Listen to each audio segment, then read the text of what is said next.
Subscribe कीजिए। इंसान की तीन चीजों की होती हैं, एक खाने पीने की ख्वाहिश, एक जिनसी ख्वाहिश और साथ ही साथ एक ऐशो आराम की ख्वाहिश। ये तीनों पर कंट्रोल आम महीनों में इंसान नहीं कर पाता। अब पहले चलिए हम खाने पीने का मामला लें तो कंट्रोल ही आदमी नहीं कर पाता, खूब दबा के खाता है, जो आया जैसा आया तैसा आया खाओ। अब तो हाल ये है कि अल्लाह रहम व करम फरमाए, गैर मुस्लिमों के यहाँ होटल में जाकर के आदमी गोश्त भी खा लेता है और कहते हैं क्या कर रहे हो? अरे मौलाना बिस्मिल्लाह पढ़ के खा लो, सब चलता है। माअज़ल्लाहि मिन ज़ालिक, माअज़ल्लाहि मिन ज़ालिक। बहुत सारे लोग नहीं जानते कि इस किस्म के जुमले से उसका ईमान चला जाता है, नहीं जानते। हदीस शरीफ में कयामत से पहले लोग अपनी बीवियों से जिना करेंगे। अब बीवियों से जिना क्या, बीवी है तो अमले ज़ौजियत की इजाजत, जिना कैसे? तो मुहद्दिसीन फरमाते इसलिए जिना कि दिन में पता नहीं कितने जुमले कुफरिया उसकी जबान से निकल चुके होंगे, जिसकी वजह से बीवी उसके लिए हराम होगी। वो तो समझ रहा है बीवी है, लेकिन जुमले उसकी जबान से ऐसे निकल गए कि वो ईमान से निकल चुका है। तो ये है मतलब, कयामत से पहले लोग अपनी बीवियों से ज़िना करेंगे। इसीलिए हुजूर सल्लल्लाहु अलैहि वसल्लम ने फरमाया तजदीद ईमान किया करो, यानी रोजाना कसरत से कलमे तैयबा पढ़ो ताकि तुम्हारा ईमान दोबारा जिंदा हो जाए। इसीलिए फरमाया। कुछ भी खा लेते हैं, कहीं का भी खा लेते हैं, फिर कहते हैं दुआ करते हैं कबूल नहीं होती। कहां से कबूल होगी? हलक के नीचे उतरने वाले लुकमे का तुमने ख्याल ही नहीं किया। और यहां यह भी कह दूं जिनकी माअज़ल्लाह हराम की कमाई है उनको चाहिए कि रोजेदारों को अपने पैसों से खाना न खिलाएं।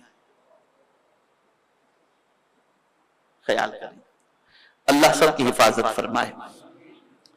तो आदमी खाने पीने में ख्याल नहीं करता, खूब खाता पीता है, खाने की ख्वाहिश होती है ना, खूब खाता पीता है। ये माह मुबारक इस ख्वाहिश को तोड़ने के लिए आता है। तेरी ख्वाहिश पर तू मत चल, रब के फरमान पर चल, उसके इरशाद पर चल। जरा रुक जा, इससे जरा कंट्रोल कर अपनी ख्वाहिश पर, तो बंदा अल्लाह की रजा के लिए कंट्रोल भी कर लेता है। जिनसी ख्वाहिश, इस पर भी कंट्रोल।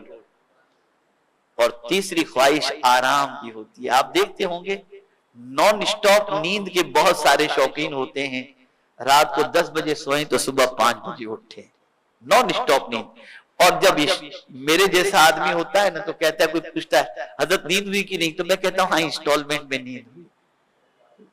कभी कहीं सो गए, कभी कहीं सो गए, कभी बस में ट्रेन में सो गए, कभी फ्लाइट में सो गए, कभी कार में सो गए, जैसे तैसे ये चलता रहता है। लेकिन कुछ लोग होते नॉन स्टॉप, 8 घंटे की नींद, 10 घंटे की नींद।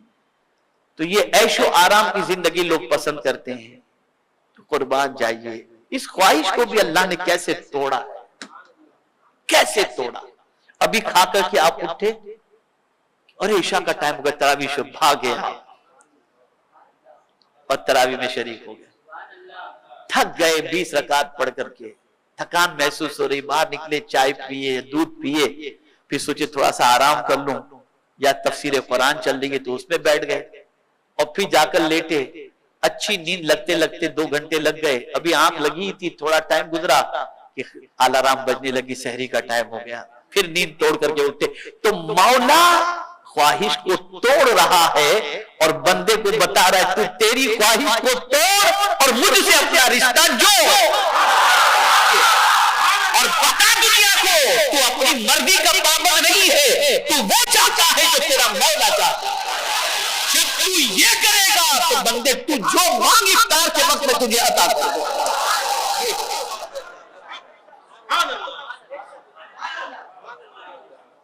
इसीलिए आम महीनों में जिनके दस्तरखान पर कुछ नहीं होता, माह रमजान में उनके दस्तरखान पर भी नेमतें भरी भरी नजर आती हैं। ये बरकतें आती कहां से है? ये अल्लाह की इताअत का समरा, ये अल्लाह के रसूल की इताअत की बरकत है। माह रमजान हमें ये बता रहा है कि बंदो तुम अल्लाह की इताअत तो करो, तुम्हारी तंगी दूर हो जाएगी और बरकतें तुम्हें नसीब हो जाएंगी। یہ مختصر سی باتیں تھیں جو میں نے آپ کی سماعتوں کے حوالے کی. اب روزہ رکھو نا تو اس نیت سے رکھو، خواہش کو توڑنے کے لیے روزہ رکھ رہے ہو، اللہ کی رضا. افطار کے وقت دعا کرو تو اس تصور سے کرو، لَكَ صُمْتُ، مولا تیرے لیے. یہ کہو اور سمجھو. جب سمجھ کر کے دعا کرو گے تو پھر تمہیں روزے کی لذت اور نعمتوں کی لذت بھی سمجھ میں آئے گی. اسی طریقے سے غریبوں کی بھوک کا احساس پیٹ بھرے لوگوں کو نہیں ہوتا، لیکن جب یہ اختیاری بھوک کو انسان اختیار کر لیتا ہے، کھانا پینا بھی موجود ہے لیکن رب کی رضا کے لیے بندہ یہ کھانا پینا چھوڑتا ہے. جب بھوک لگتی ہے تو اندر سے اس کی طبیعت کہتی ہے کہ کھانا تو میرے پاس ہے، میں افطار کے وقت کھا لوں گا. بہت سارے ایسے ہیں جن کے پاس کھانے کے لیے نہیں ہے، ان کی زندگی کیسے گزرتی ہوگی؟ تو غریبوں کا درد بھی یہ ماہ رمضان کا روزہ ہمیں عطا فرماتا ہے. تو اے رسول اعظم صلی اللہ تعالی علیہ وسلم کے دیوانوں، اس طرح سے ماہ رمضان کو سمجھنے کی بھی کوشش کریں اور ماہ رمضان کے عطا کرنے کے مقصد کو بھی سمجھیں کہ اللہ نے ہمیں کھانے پینے عیش موج کے لیے نہیں، ایک دن ہمیں اللہ کی بارگاہ میں حاضر ہونا ہے اور ہمیں اپنے کیے کا حساب و کتاب دینا ہے اور جواب دینا ہے. اللہ تعالیٰ آقا کریم صلی اللہ علیہ وسلم کے سب کو توفیل، مجھے آپ کو سب کو قرآن و احادیث پر عمل کی توفیق نصیب فرمائے. ہمارے ویڈیو کو لائک شیئر ضرور کریے.